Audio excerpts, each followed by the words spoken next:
What is up, guys? It's the Sound Alchemist here again with the one, the only, the spine-tingling, the lip-kissing Gershwan. I was going to say something else, but I'd rather not because it's time for another For the Greater. This is a video series where we answer the questions left by you, the viewer. If you have a question for us, comment down below. Put question in front of your question because we get those questions first. Also, if you guys want to support the channel, you can by hitting us up with a super thanks. If you do, you can ask us a question and we will give you a guaranteed answer in the next video, and we'll even make it a thumbnail. This question comes from Tommy Falcon. Is there a reason that there is more faction/racial variety in AOS than in 40K? Do you all feel any sort of way about this? Like vampires, pirate vampires, elves, camo elves, beasties, orcs, the list goes on and on and on and on. Yeah, that is interesting because when you think of Warhammer 40K, you can almost split it down the line, chaos and not chaos. Yeah. And then you have like little like Tyranids, orcs, Tau, Necrons. That's because GW steals, and it's easier to steal when you're in fantasy because there's so much fantasy lore and not so much sci-fi. Yeah, it's like ghosts, vampires, like you said, pirate vampires, and then it's like you have the chaos stuff. But chaos is pretty much the exact same thing as the chaos in 40K. Yeah. Sylvaneth, Skaven, the Slann, the Lizardmen, like that's all awesome stuff that I feel would be pretty cool in 40K, but at the same time it's like way too fantasy. It doesn't really mesh too well with the sci-fi of 40K. There's also something about the psyche of a wargamer, I feel like, because when we started playing 40K, we're drawn to Space Marines, right? Like that's the cool, like, poster boy kind of faction. Yeah. And then when you break off into like different factions, they don't get as much support because they don't get purchased as much as Space Marines. Right. So that's a problem that I bet you AOS doesn't have, because Age of Sigmar has Stormcast Eternals, but I don't think everybody gravitates towards them. Exactly. They're nowhere near as popular as Space Marines. Yeah. And I think that's one of the benefits that Age of Sigmar has is they have more money, more funds, more, I guess, more power to give all these other factions more fleshed out lore, more models, more rules, and that's what benefits them in that way. Yeah. Because we've seen time and time again, like GW trying to give the Eldar gods new models, and they just don't, they're not popular enough. Nobody plays them, and I don't think it's because they're not good either. No. Avatar of Cain was a monster when he came out. Yeah. So it's one of those things where, like, well, people aren't buying it, so they're just going to keep focusing on Space Marines, which is why we have so many freaking lieutenants. Yeah. How many? Too many. That's not much. Every box set? No. It's Space Marine versus anything else. Where you see box sets for Age of Sigmar, and it's like, oh, this one has the Fire Drakes going up against the Morathi? Yeah, so, like, to answer, like, your question overall, it's all about the money. Mm-hmm. Cash rules everything around me. And then he says kind of like, what do we feel? But like, what faction in 40K do you think you would want to see get more like love? Because in the past we've said squats, they got it. We've said, what's it? Yeah. I've made a few videos titled like the top 3 factions that need models, that need their own codex. And for me, it's always been the Sisters of Silence. Mm-hmm. These are Blank's pariahs, super important in the lore. They were literally the Emperor's bodyguards at one point in time before the Emperor got interred on the Golden Throne, and the galaxy was like, you guys don't exist. So for thousands of years, they were literally left to their own devices. And it's interesting to see that now when Gilliman comes back, he brought them back into the fold, and it's time to actually explore more of their lore, what they can do, new models, and give them a whole codex of their own so we could actually play an army that can take on psychically powerful armies like demons, Zeech, what are those guys called? The Thousand Sons? Thousand Sons, yeah. There you go. Yeah. Yeah, and at the same time, like, because a lot of, at first I thought, like, well, Sisters of Silence would just kind of be copying Sisters of Battle, but who cares, right? Like, it's, they're doing two different things. Sisters of Battle play like a regular standard army, whereas, like, the Sisters of Silence, like you said, are anti-psychers. Right. Like, that is their thing. So it'd be really cool to see that out on the battlefield, but, like, in large numbers, like transports and all that kind of stuff. Or even keep them as elites, have them be like kind of the antithesis to the Grey Knights. Or Grey Knights are small elite super psychic, they're going to be small elite anti-psychic. Yeah. And then also, like, when you look at different factions within 40K that could possibly get their own their own army and have their own little faction, like the Rakgol, what are the maggot ones? The Hrud. The Hrud, things like that. Number one, they're not as, like, lore rich, but then at the same time, they kind of blend with all the other things, like Tau and stuff like that. Yeah. One faction that I feel like they talk about a lot in 40K lore, and that they can create a faction around, is the Men of Iron. The remnants of this artificial intelligence created by humanity that still is around. So you can have, like, huge, like that beetle-looking thing from Star Wars, but just making it like in I think it's Battlefront.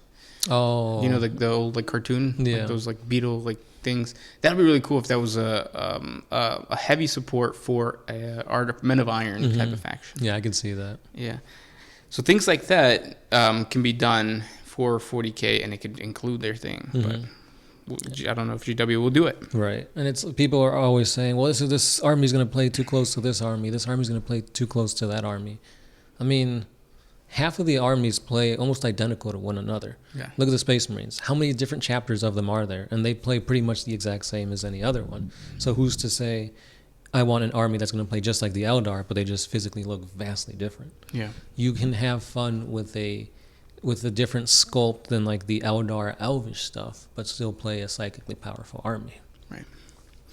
Really good question, though. Let's move on to the next one.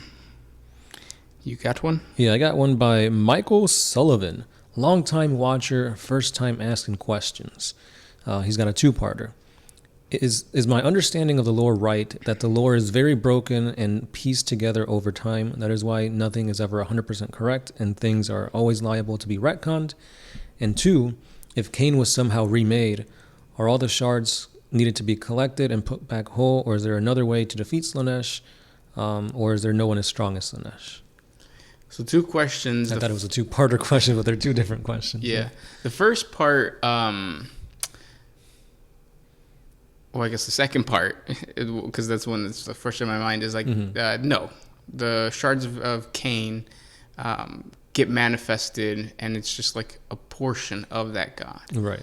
But there is, because, like, he's a chaos god, so Technically. yeah. So he's like everywhere all the time, but not really, because he becomes an avatar, that kind of thing. Yeah. Right? Pretty much, because like Cain and Khorne, they almost look like they're the same thing. However, with the gods of the pantheon of the Eldar, some people believe them not to exist, and that they were just like stories being told and just gotten grander and grander over time of actual like Slann, which the Slann, or the old ones, are the ones that created the Eldar. So these gods are actually just that race, and they just got pushed out of proportion. And through thousands of years of psychically powerful beliefs, their image, or at least their essence, got coalesced into the avatars. Yeah. Or not avatars, but into the gods. And then those gods have avatars, etc., like Segura, Isha, that kind of thing. Yep. And then as far as for your first question, yes. That is what, like, we have adopted as, like, lore enthusiasts, that's what's going on. In reality, it's just GW not being able to control their writers. Yeah. And the writers write whatever they want. One day, all of a sudden, Malcador, or not Malcador, what's his name? Drago is, like, basically Primarch level strong, and now he's just like, nope, he's lost in the warp. Yeah, definitely.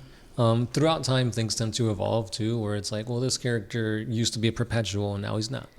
Or this character was as strong as the Emperor, now he's not.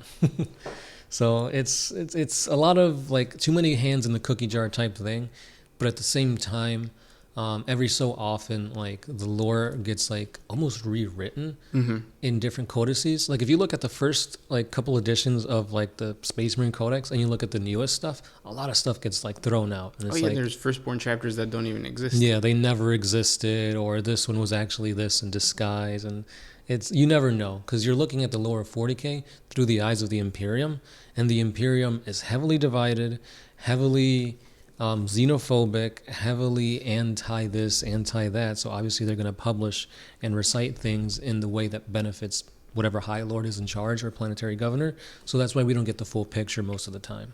And they're bureaucratically like stagnant. So it's like information doesn't get passed on so freely. So or readily available. Right, yeah.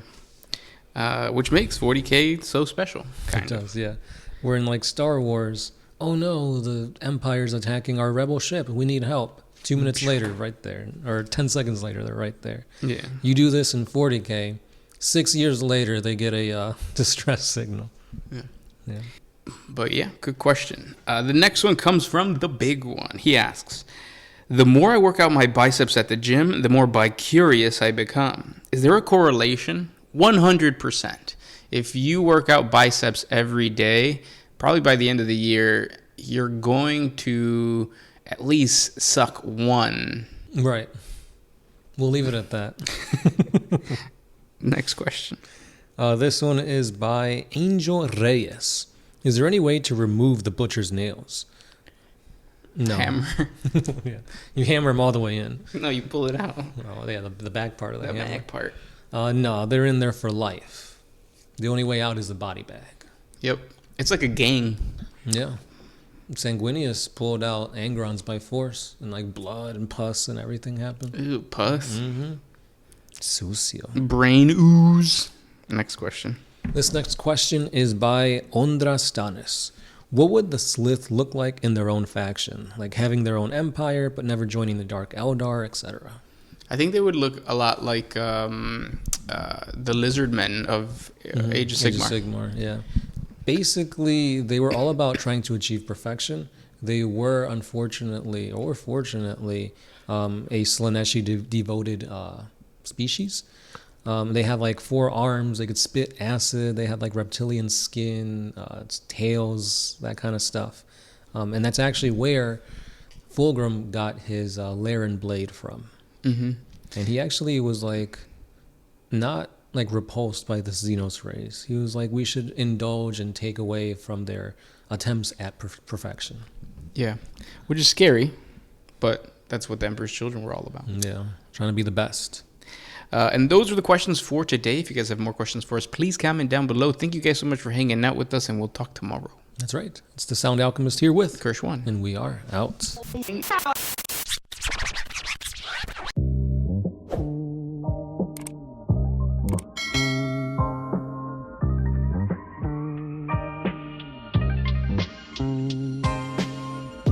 Always used to put my freedom first, and then